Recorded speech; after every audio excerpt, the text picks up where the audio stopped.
Hello అండి, welcome to my channel. ఎంతో రుచిగా 2 రోజులైనా పాడవకుండా ఉండేలా ఈ బీరకాయ పచ్చడి ఎలా చేయాలో చూసేద్దాం. ముందుగా ఒక ప్యాన్ తీసుకొని దాంట్లో ఆయిల్ వేసుకొని, ఆయిల్ బాగా హీట్ అయ్యాక పచ్చిమిరకాయని 2 ముక్కలుగా విరుచుకొని ఫ్రై చేసుకోవాలి. లేదంటే పేలుతూ ఉంటాయి కదా, అందుకని అవి ఫ్రై అయ్యాక కట్ చేసి పెట్టుకున్న బీరకాయలు వేసుకోవాలి. పైన తోలు తీయకుండా కట్ చేసుకొని వేసుకోవాలండి.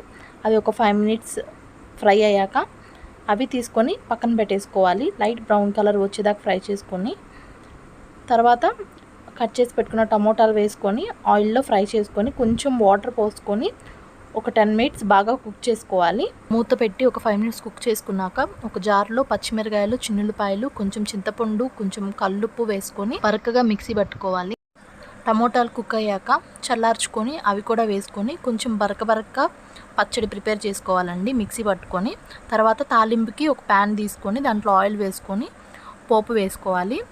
అది ఒక 5 మినిట్స్ చిటపట్లాడాక దాంట్లో సన్నగా కట్ చేసి పెట్టుకున్న ఉల్లిపాయలు వేసుకోవాలి.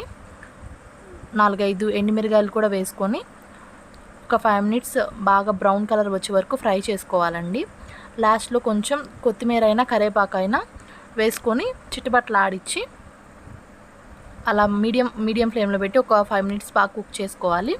లాస్ట్లో ఇందాక పచ్చడి మిక్సీ పట్టుకున్నాం కదా, దాంట్లో ఈ పోపు అంతా వేసేసుకోవాలండి. అంతే అండి, ఎంతో కమ్మగా రుచిగా ఉండే బీరకాయ పచ్చడి రెడీ అయిపోయింది. కొంచెం వేడివేడి అన్నంలో నెయ్యి వేసుకొని తింటే చాలా బాగుంటుందండి. చపాతీలోకైనా, రైస్లోకైనా, బగారా రైస్లోకైనా, పెరుగన్నంలోకైనా చాలా బాగుంటుంది. 2 డేస్ పక్కా పాడవకుండా ఉంటుందండి. ఇలా ప్రిపేర్ చేసుకొని ట్రై చేయండి ఒకసారి. వీడియో నచ్చినట్టయితే ప్లీజ్ సబ్స్క్రైబ్ మై ఛానల్.